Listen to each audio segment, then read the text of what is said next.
Jake Martinez wiped the sweat from his forehead as he finished fixing the broken air filter in Section 12. The job was done and his stomach was making loud noises. It was lunchtime on the New Horizons station and he was hungry. Jake had been working as a maintenance guy on the space station for 8 months now. The pay was good and seeing space through the big windows never got old. But the food was just okay. And he missed the burgers from his favorite place back in Phoenix. The New Horizons station was huge. It floated in space between Earth and the alien worlds, serving as a meeting place for different species. Humans. Aliens and all sorts of creatures came here to talk business and make deals.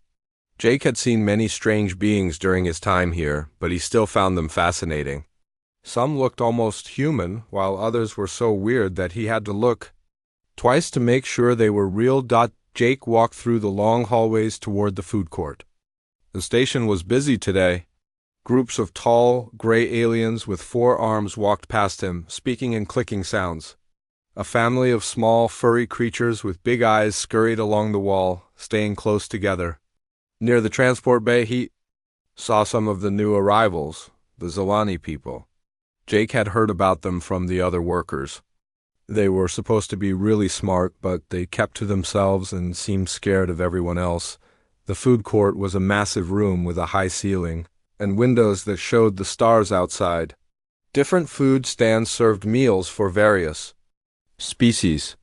There was the human section with burgers and pizza, the Altarian booth with their green paste that smelled like flowers, and the Kratheri stand with chunks of meat that looked raw but probably tasted fine to them. The air was filled with dozens of different smells, some good and some that made Jake want to hold his breath. Jake got in line at the human food counter. Old Pete, the cook, smiled at him. "Hey, Jake, the usual?" Pete asked, already reaching for a burger. "Yeah, but make it a double order of fries today," Jake said. "I'm extra hungry." Pete laughed. "Hard day fixing things?" "You know it," Jake replied. He paid for his food and got a tray loaded with a cheeseburger, a mountain of golden fries, and a cold soda. The fries were actually pretty good. Pete knew how to make them crispy on the outside and soft inside, just like the ones back home. Jake looked around for a place to sit. The food court was crowded, with most tables full of different species, eating their own kinds of food. Some tables had mixed groups, but most creatures stuck with their own kind. Jake found an empty table near the big windows and sat down. He took a big bite of his burger and looked out at the stars while he ate. That's when he noticed her dot at a corner table. Far from the other diners sat a young Zilani girl. She was alone and she looked scared. Jake had never seen a Zilani up close before. She had pale blue skin that seemed to glow softly under the lights. Her hair was white and fell in waves around her shoulders. Her eyes were large and violet, and right now they looked sad and worried. She was small and delicate, like she might break if someone spoke too loudly. Jake watched her for a moment. She kept looking at the food stands, then at the other aliens. In the room, then back at the stands. She seemed hungry, but afraid to get up. A group of Kratheri at a nearby table were making loud noises and pointing at her. Jake didn't understand their language, but their tone sounded mean. The Zilani girl seemed to shrink in her chair every time they looked her way. Jake felt bad for her. He remembered his first day on the station, how everything seemed scary and strange. But at least he could talk to the other humans. This girl was completely alone, surrounded by creatures who didn't seem to like her very much. He watched as she continued to sit there, clearly hungry but too scared to move. Her violet eyes kept drifting to the food stands, especially the human section. Jake followed her gaze and realized she was looking at his table. More specifically, she was looking at his fries. Her nose would twitch slightly and she would swallow hard like she was trying not to drool. Jake looked down at his huge pile of fries. Pete had given him way more than he could eat. The smell was strong and good, and apparently it was reaching the Zilani girl too. Jake had heard that different species liked different foods, but maybe she found human food interesting. He made a decision. Jake stood up, picked up his tray, and walked over to her table. The girl's eyes went wide when she saw him coming. She looked ready to run away. Jake moved slowly and kept his face friendly. "Hey," he said softly. "Are you okay?" The girl stared at him, clearly not understanding English. Jake remembered that everyone was supposed to wear translators on the station. He pointed to his ear where a small device was clipped. She touched her own ear and found a similar device. She pressed it, and it made a small beeping sound. "Can you understand me now?" Jake asked. The girl nodded slowly. "Yes," she said. Her voice was quiet and musical with a slight accent. "I understand. I'm Jake," he said. "What's your name?" She hesitated. "I am Kira." "Nice to meet you, Kira. You look hungry. Have you eaten today?" Kira shook her head. "I do not know what foods are safe for my people. The vendors, they do not speak to me. They look angry when I approach." Jake glanced at the food stands. It was true, most of the alien vendors seemed to ignore the Zilani and some looked hostile. "That's not fair," he said. "Everyone should be able to eat." Kira's eyes drifted to his tray of food again. Her nose twitched at the smell of the fries. Jake noticed and smiled. "Do you like the smell of these?" he asked, pointing to the fries. Kira looked embarrassed. "I am sorry, I do not mean to stare, but the smell is very good." "What are they?" "They're called French fries. They're made from potatoes, a vegetable from Earth. They're fried in oil until they're crispy." Jake picked up one of the fries and showed it to her. "Want to try one?" Kira's eyes went wide. "You would share your food with me?" "Of course. I have way more than I can eat anyway." Jake pushed half of his fries across the table to her. "Go ahead, try them." Kira picked up one of the fries carefully, like it might bite her. She sniffed it and her expression became hopeful. She took a small bite, chewed thoughtfully, and then her whole face lit up. She quickly ate the rest of the fry, then another, then another. "This is wonderful," she said, her voice full of joy. "I have never tasted anything like this. The texture, the flavor, it is perfect." Jake laughed. "I'm glad you like them. Eat as many as you want." As Kira continued to eat the fries, Jake noticed that other aliens in the food court were watching them. Some looked curious, others seemed disapproving. The Krathri were making more clicking sounds and they didn't sound happy. But Jake didn't care.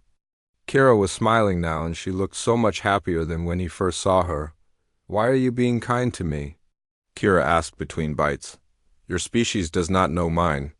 "We have only just arrived," Jake shrugged. "You looked hungry and scared." "I've got extra food. It's not complicated." Kira stared at him like he had said something amazing. "In my culture, sharing food is very important. It means trust. It means caring." "Same with humans," Jake said. "My mom always said you can't let someone go hungry if you can help it." They sat together in comfortable silence for a while, sharing the fries and watching the stars through the windows. Jake finished his burger and let Kira eat most of the remaining fries. She seemed to savor every bite and her violet eyes sparkled with happiness. "Thank you, Jake," she said finally. "This is the first time I have felt safe since arriving here." Jake felt a warm feeling in his chest. "You're welcome, Kira. Maybe we can have lunch together again tomorrow?" Kira's smile was brighter than the stars outside. "I would like that." "Very much." As they sat there, Jake had no idea that his simple act of sharing food had just changed everything. He didn't know about Zilani bonding customs or interspecies diplomacy. He just knew that he had made a new friend, and that felt good. The stars continued to shine outside the windows. And in the busy food court of the New Horizons station, a human and an alien shared a meal and began a friendship that would soon become something much more important than either of them could imagine. Jake kept his promise to meet Kira for lunch the next day. He found her sitting at the same corner table, looking much happier than before. When she saw him coming with his tray of food, her violet eyes lit up and she waved at him. Jake had brought extra fries again and some other human foods he thought she might like. "Hello, Jake," Kira said as he sat down. Her translator was working perfectly now, and her voice sounded more confident than yesterday. "Hey, Kira, I brought some different things today. Want to try a grilled cheese sandwich?" Jake cut his sandwich in half and offered her a piece. Kira took a careful bite and made a happy sound. The cheese is very good, and this bread is soft and warm. Human food is amazing. Over the next few days, their lunch meetings became a regular thing. Jake would bring his food and share it with Kira, who seemed to love almost everything he offered. She tried pizza, apple slices, cookies, and even some vegetables. Her favorite was still the French fries, but she enjoyed discovering new flavors. During these meals, Jake learned more about Kira. She wasn't just a visitor to the station, she was actually a junior diplomat. Her people had sent a small group to try to make trade agreements with other species, but the talks weren't going well. My people are not good at making friends with strangers, Kira explained one day as she ate some of Jake's potato chips. We are careful. We watch and listen before we trust. But other species think we are hiding something bad. Are you hiding something bad? Jake asked with a smile. Kira laughed. Only that we are scared. We have good reasons to be careful, but I cannot tell you why, not yet. Jake didn't push her for more information. He could see that talking about her people's secrets made her uncomfortable. Instead, he asked about happier things, like what her home planet was like and what she did for fun. We have beautiful gardens, Kira said, her eyes getting dreamy. Plants that glow in the dark and flowers that sing when the wind blows through them. I miss the singing flowers. That sounds incredible, Jake said. I grew up in a desert, so we didn't have many plants. But my grandmother had a small garden with tomatoes and peppers. She taught me how to take care of them. You know how to grow food? Kira asked, looking impressed. A little bit. It's not that hard once you learn the basics. As they continued to meet, Jake noticed that Kira was teaching him things too. She would point to objects and tell him what they were called, in her language. The Zelani words were musical and pretty, with lots of flowing sounds. Jake wasn't very good at pronouncing them, but Kira was patient and would repeat them until he got close. Your language is beautiful, Jake said after struggling to say the Zelani word for friend. Yours is interesting too, Kira replied.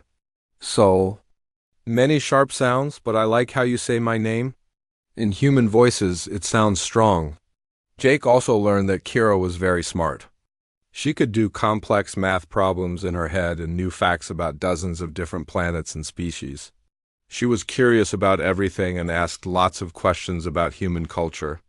Why do humans shake hands when they meet? She asked. One day, I think it started as a way to show you weren't carrying a weapon, Jake explained. Now it's just polite. Zelani touch foreheads when we greet people we trust, Kira said. But only with family or very close friends. What do you do? When you meet strangers, we bow from far away. We do not touch strangers. Jake found these cultural differences fascinating. But he also noticed that Kira was changing. She seemed more relaxed and happy during their meals. She would laugh at his jokes and tell him stories about her home planet. But she also started acting differently around other people. The first time Jake really noticed it was when his coworker Danny Peterson tried to join them for lunch. Danny was a nice guy who worked in the same maintenance department as Jake. He had seen Jake eating with Kira and was curious about her. Mind if I sit with you guys? Danny asked, approaching their table with his tray. Before Jake could answer, Kira made a sound that Jake had never heard before. It was low and growling like an angry cat. Danny stopped walking and stared at her. In surprise, sorry, Danny said, backing away. Didn't mean to interrupt. After Danny left, Jake looked at Kira with concern. What was that about? Kira looked embarrassed. I am sorry. I do not know why I did that. He seemed like a threat to our mealtime. Danny's harmless. He's just curious about you. I know. But something inside me does not want others to join us. This time is ours. Jake thought it was odd, but he didn't want to make Kira feel bad about it.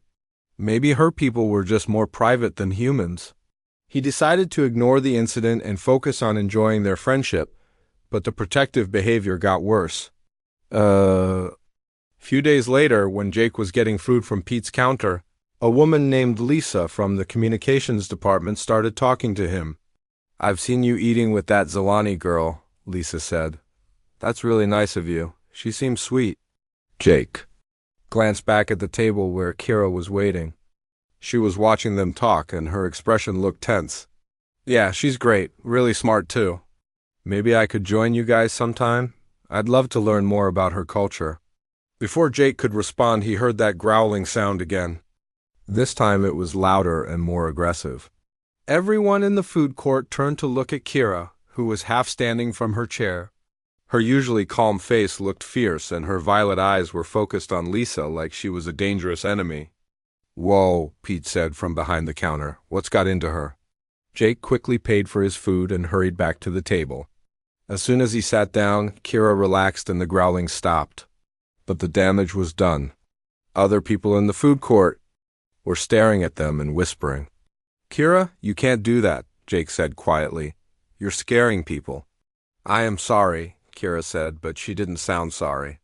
She sounded satisfied, like she had won a fight. I did not mean to make noise. But she wanted to take you away from me.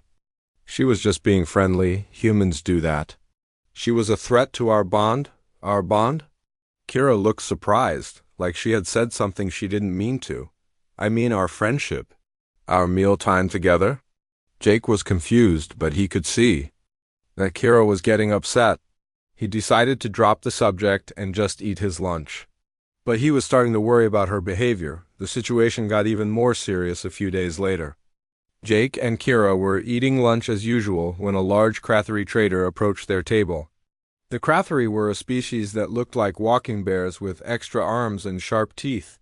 They were known for being aggressive and rude. Human, the Krathari said in a deep, gravelly voice. Why do you sit with the secretive ones? What are you plotting? Jake looked up at the creature, who was easily twice his size. We're not plotting anything. We're just eating lunch. The Zilani are not to be trusted, the Krathari continued. They hide their true nature. They are dangerous. Jake felt his temper rising. She's not dangerous. She's my friend. Friends? Ha! Humans are fools. You do not see the threat. That's when Kira stood up. Jake had never seen her angry before, but now she looked terrifying. Her small, delicate frame seemed to grow larger.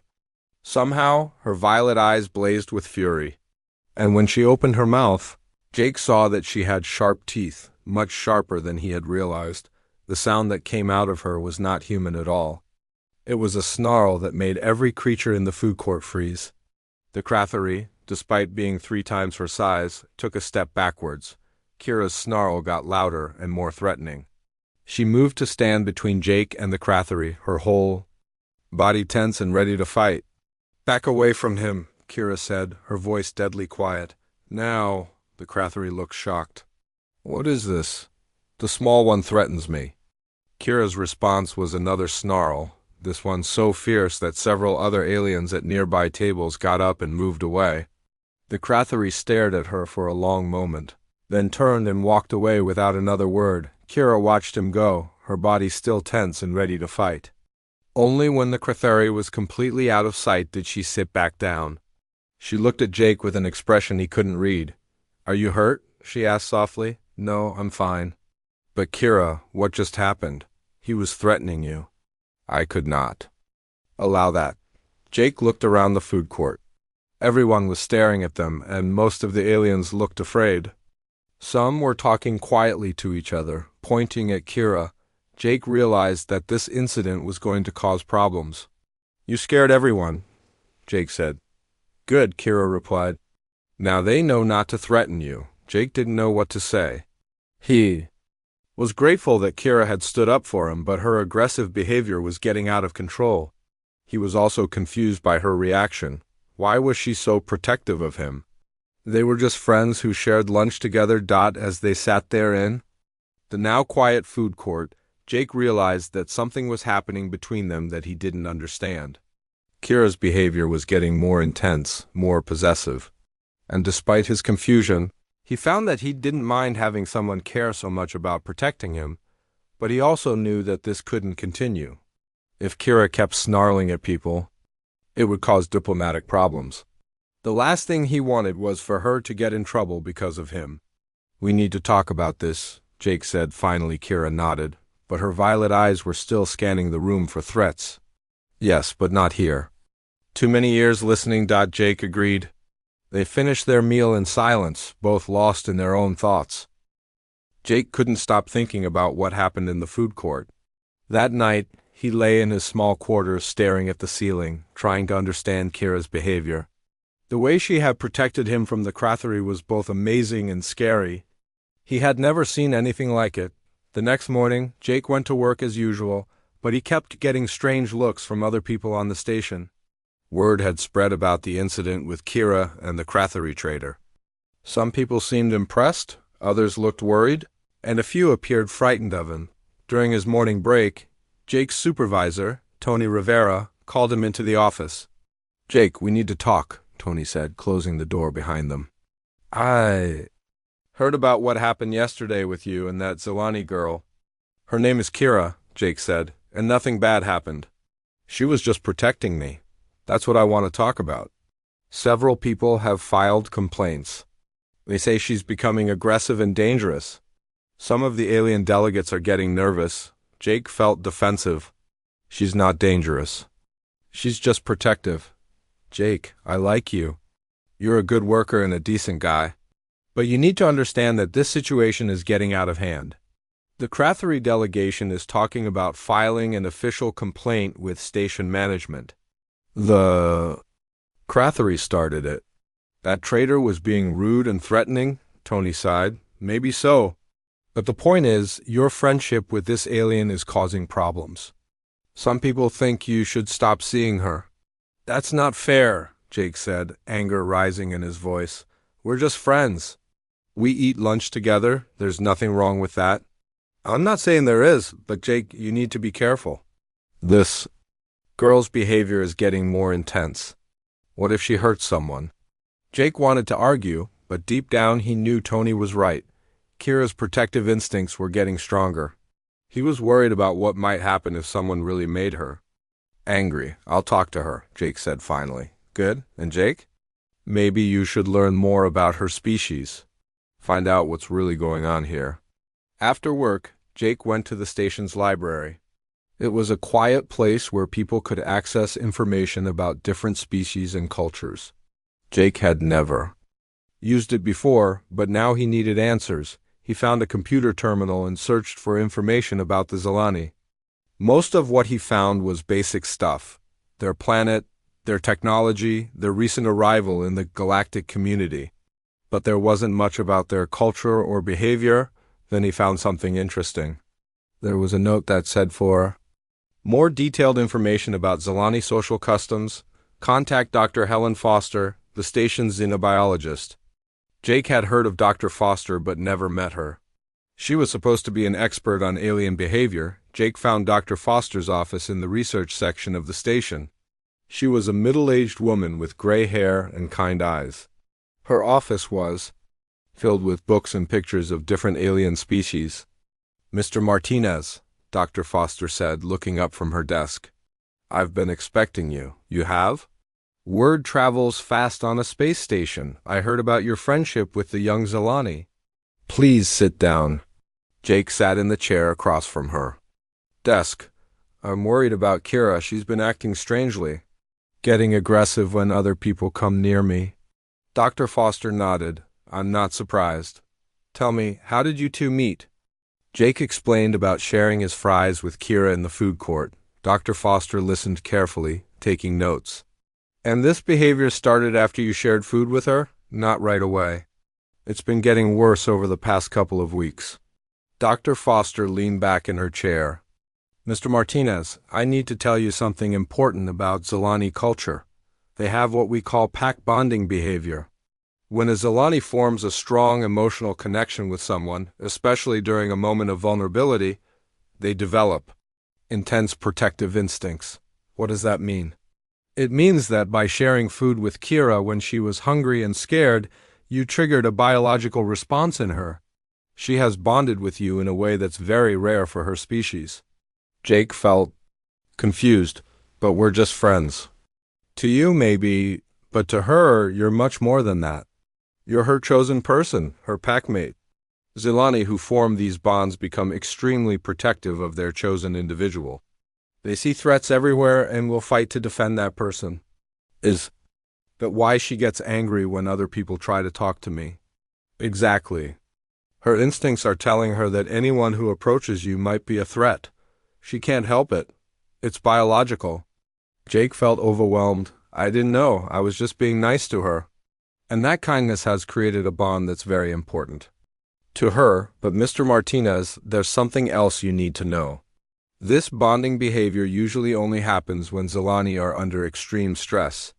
Normal, healthy Zilani don't form these intense attachments.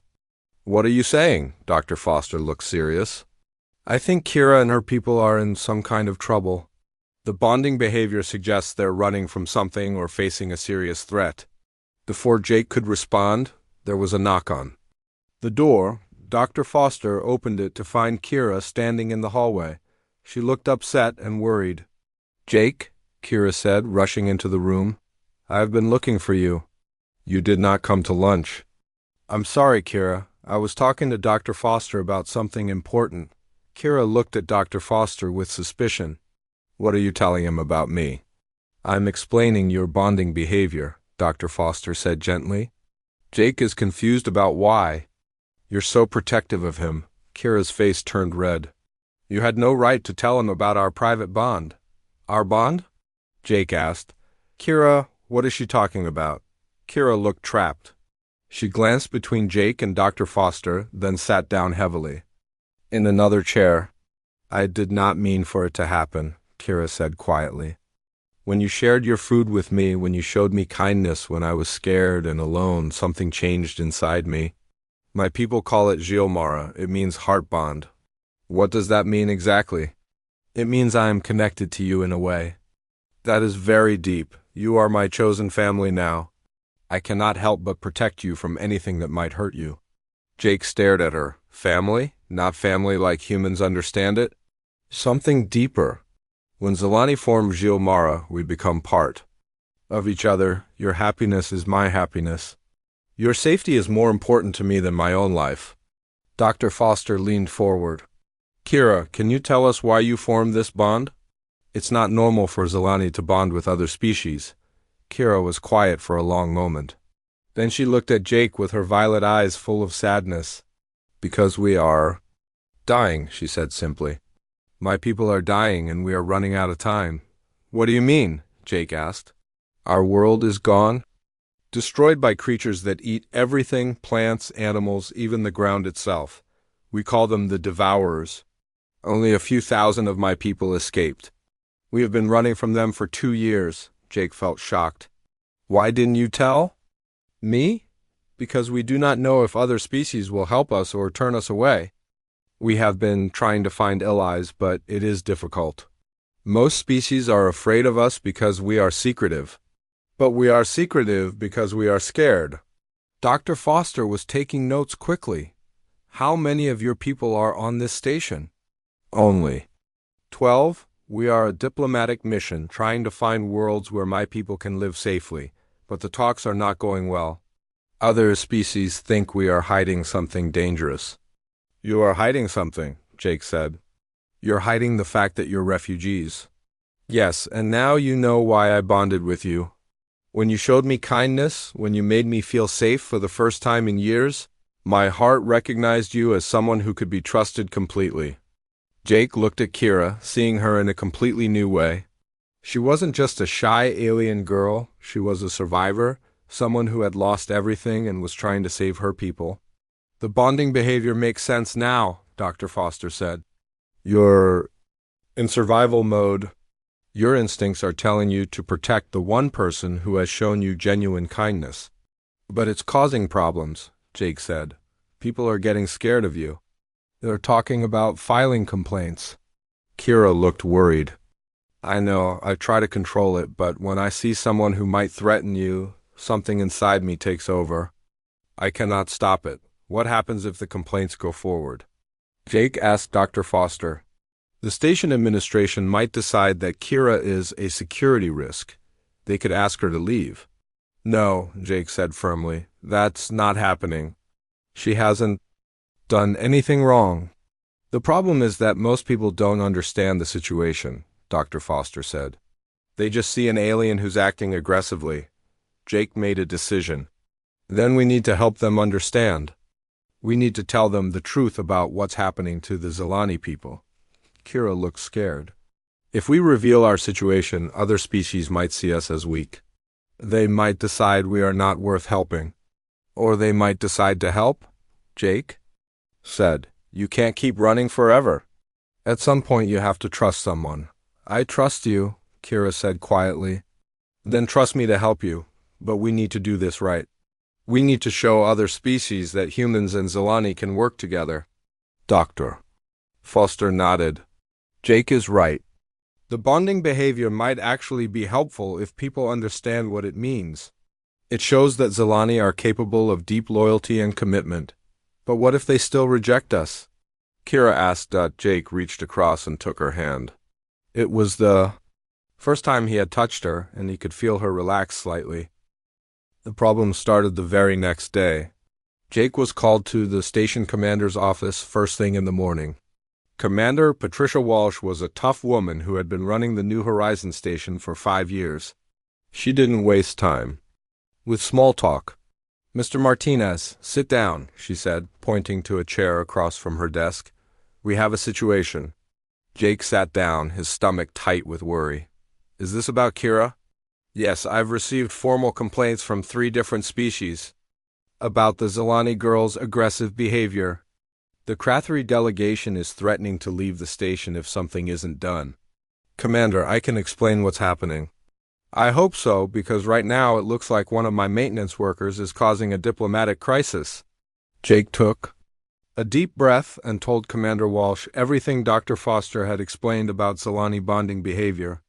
He explained that Kira's people were refugees and that her protective instincts came from fear and survival, not aggression. Commander Walsh listened without interrupting. When Jake finished, she was quiet for a long moment. So you're telling me that this alien girl has formed some kind of emotional attachment to you, and that's why she's threatening other people? She's not threatening them. She's just protecting me. There's a difference. Not to the people who are scared of her.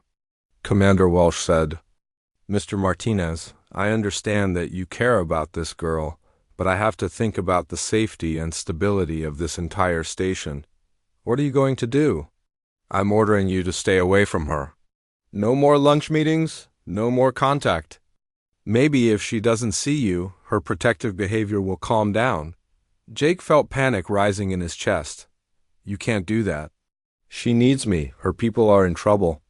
That's not your problem, Mr. Martinez. You're a maintenance worker, not a diplomat. But I'm the only person she trusts. If you take me away from her, she thinks everyone on this station is her enemy. Commander Walsh's expression softened slightly. Jake, I know you're trying to help, but this situation is bigger than one friendship. I have to protect everyone on this station. What about protecting her? She's just a scared girl whose whole world was destroyed. I'm sorry, but my decision is final. Stay away from the Zilani girl, or I'll have you transferred off this station. Jake left the commander's office feeling angry and helpless.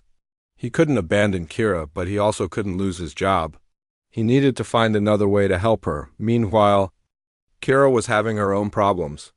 The leader of the Zilani delegation, an elder named Zeth, had called her to a private meeting. Zeth was old and stern, with silver markings on his blue skin that showed his high rank among their people. Kira, your behavior is becoming a problem, Zeth said in their native language. The other species are complaining about you. I am only protecting someone who showed me kindness, Kira replied. You have formed Gilmara with a human.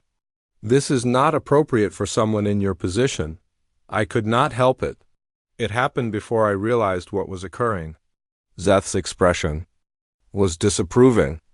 You are here as a diplomat, not to form emotional attachments with aliens.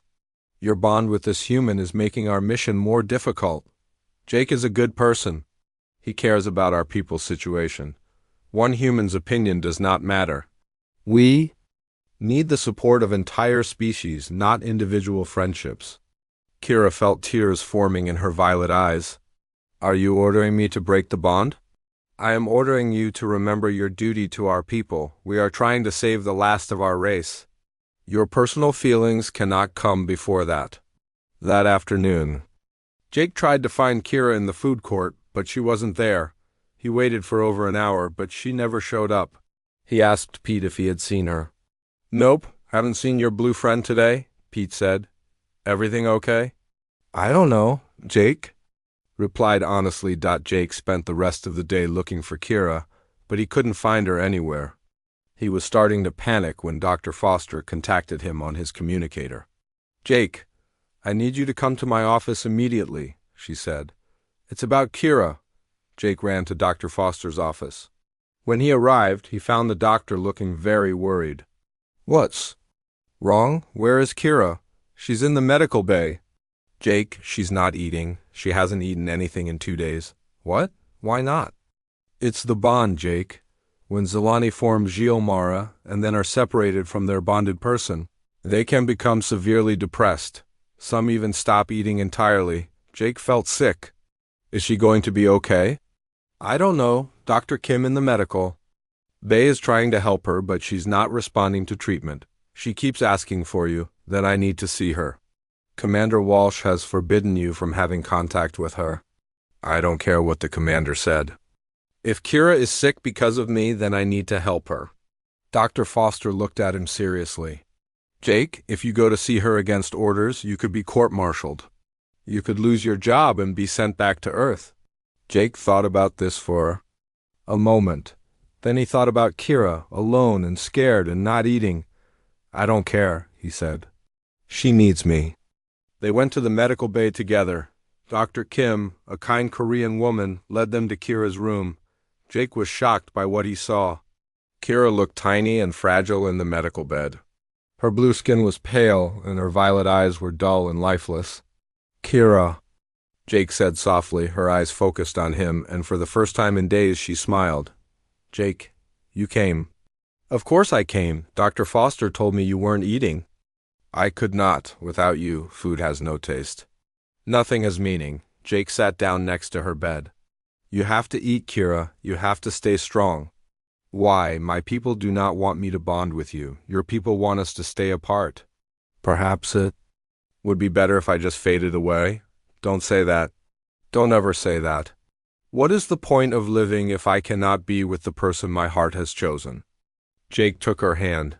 Because your people need you. Because there are other Zelani who are counting on you to help save them. They have Zeth and the other diplomats. They do not need me. Yes, they do, and I need you too.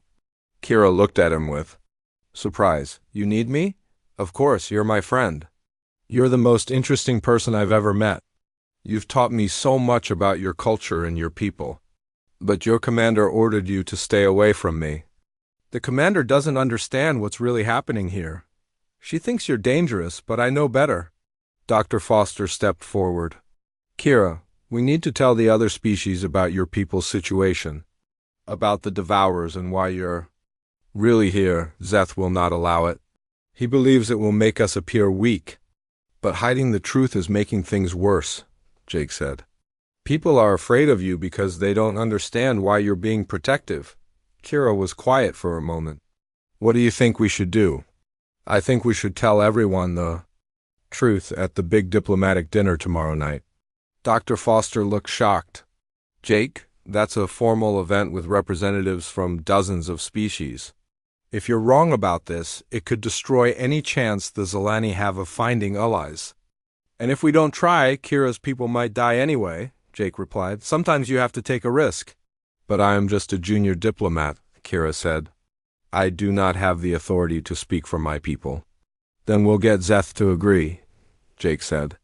We'll make him understand that this is the only way. How? Jake smiled. By showing him that humans and Zelani can work together. By proving that our bond makes us stronger, not weaker. Dr. Foster shook her head. This is crazy. Even if Zeth agrees, what makes you think the other species will listen? Because they'll see something they've never seen before, Jake said. They'll see a human and a Zelani who trust each other completely. That kind of trust is rare in the galaxy? Kira squeezed Jake's hand. You would really do this? Risk everything to help my people? Yes, but only if you promise me something. What? Promise me you'll start eating again? Promise me you'll take care of yourself. Kira smiled, and some of the light returned to her violet eyes. I promise. As if to prove her point, Kira accepted a bowl of soup from Dr. Kim and slowly began to eat.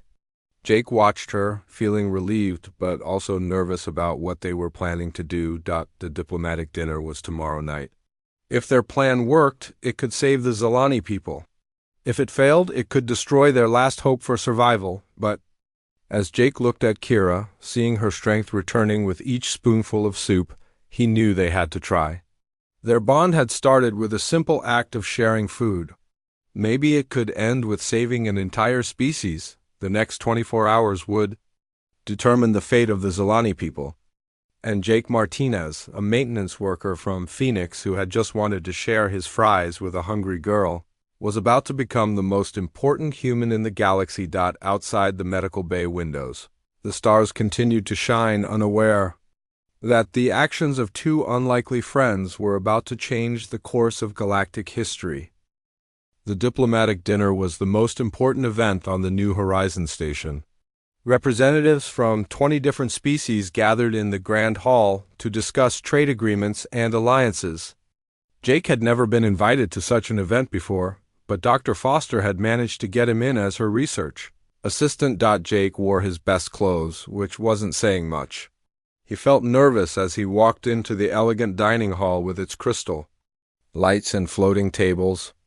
Aliens of all shapes and sizes filled the room, speaking in dozens of different languages through their translators. Kira sat at the Zilani table with Elder Zeth and two other diplomats. She looked beautiful in a flowing dress that matched her pale blue skin, but Jake could see the tension in her violet eyes. They had spent hours the night before convincing Zeth to let them speak at the dinner. The elder had finally agreed, but only because Kira was getting sicker without Jake nearby. Commander Walsh stood at the front of the room and called for attention. Welcome, honored delegates, to our monthly diplomatic dinner. Tonight, we celebrate the cooperation between our species and discuss ways to strengthen our partnerships. The dinner began with the usual speeches about trade and mutual benefit. Jake barely listened. He was too busy watching Kira, who kept glancing at him nervously. Finally, after what felt like hours, Commander Walsh asked if anyone had new business to discuss. Elder Zeth stood up slowly. His voice was shaky but determined. I have something important to share with all of you. Something my people have kept secret for too long. The room went quiet. All eyes turned to the Zilani table. Jake held his breath. My people are not traders seeking profit, Zeth continued. We are refugees seeking survival. Our homeworld is gone, destroyed by creatures we call the Devourers. They consume everything in their path, plants, animals, even the soil itself. Only a few thousand of my people escaped. Shocked murmurs filled the room. Several alien delegates started talking at once. Commander Walsh called for order. Why did you not tell us this before? Demanded the Kratheri representative. Because we feared you would see us as weak, Zeth replied. Because we did not know if anyone would help us or simply turn us away. And now you tell us because you think we will help? Asked a delegate from the Altarian Empire. No, Zeth said quietly. I tell you now because one human showed my people what true kindness looks like. He gestured toward Jake and Kira. My young diplomat formed a bond with this human maintenance worker. At first I thought this was foolish, but I have learned something important from watching them. Jake felt everyone in the room staring at him. His face turned red, but he stood up when Zeth nodded at him. Jake Martinez shared his food with Kira when she was hungry and afraid, Zeth continued. He did not know who she was or what she could offer him. He simply saw someone in need and helped her. This simple act of kindness created a bond between our species that is stronger than any trade agreement, the Kratheri delegate snorted. You? Speak of bonds, but this human's pet alien threatens anyone who comes near him. How is this kindness? Jake felt anger rising, but before he could speak, Kira stood up. Her violet eyes blazed as she looked at the Kratheri. You call me his pet? she said, her voice cold and dangerous. "You understand nothing about our bond." "Then explain it to us," said Dr. Martinez, the representative from Earth. "Help us understand why you act so aggressively toward others." Kira took a deep breath. "When my world was dying, when the Devourers came, my family tried to protect me. They died fighting so that I could escape. For 2 years, I have been surrounded by death and fear. I learned to trust no one, to expect only danger from strangers." She looked at Jake with love in her eyes. "Then this human shared his food with me. Not because he wanted something from me, but because he saw that I was hungry. In that moment, my heart recognized something I thought was lost forever, the possibility of safety, of trust, of family." "But why do you threaten others?" asked the Altarian delegate. "Because when you have lost everything once, you will do anything to protect what little you have left," Kira replied. "Jake is not just my friend. He is proof that kindness still exists in the universe. He is hope." The room was silent. Jake could see that Kira's words had moved many of the delegates, but others still looked skeptical. Then the alarm system activated. Red lights flashed throughout the hall, and Commander Walsh's communicator crackled to life. "Commander, we have multiple ships approaching the station," reported the voice of Lieutenant Johnson from the control room. "They're not responding to our signals." "How many ships?" Commander Walsh asked. 12 large vessels, moving in attack formation." Elder Zeth's face went pale. "The Devourers," he whispered. "They have found us." Panic spread through the dining hall. Several delegates started moving toward the exits, but Commander Walsh called for calm. "Everyone remain where you are. We need to coordinate our response." "There is no response," Zeth said desperately. "The Devourers cannot be reasoned with. They only consume. We must evacuate immediately." "This station has defenses," Commander Walsh said. "We can fight." "You do not understand," Kira said, standing up. "These creatures have destroyed dozens of worlds. Your weapons will not stop them." Jake stepped forward. "What about Zilani weapons?" "You guys are supposed to be really advanced, right?" "We have defensive technology," Zeth admitted. "But it requires cooperation from multiple species to work properly. We cannot operate it alone." "Then we'll help you," Jake said simply, the Crothery. Delegate laughed harshly. "Why should we risk our lives for refugees who lied to us?" "Because it's the right thing to do," Jake replied. "Because if we don't work together, we all die."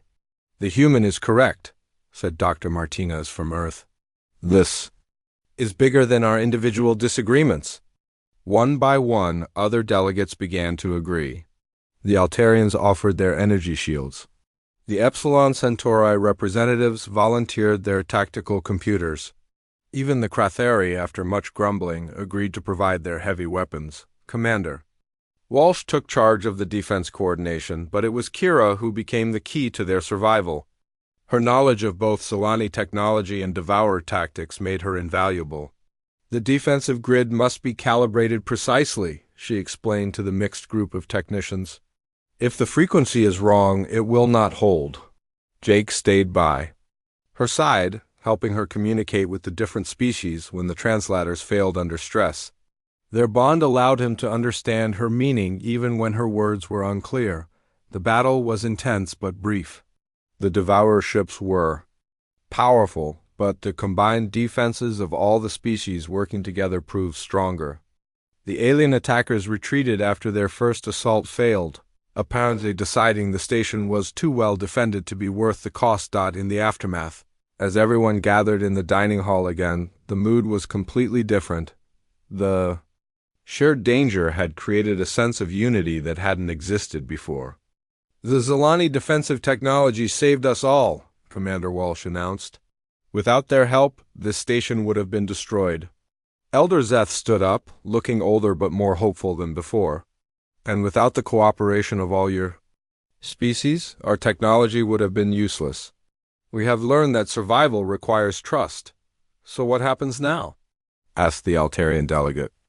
"Now we form a real alliance," Jake said, surprising himself by speaking up. "The Devourers are still out there. They'll attack other worlds, other stations." We need to work together to stop them. Kira smiled at him. Jake is right. Alone, we are all vulnerable. Together, we are strong. Over the following weeks, the New Horizon Station became the center of a new interspecies alliance. The Zelani shared their defensive technology while other species contributed their own strengths.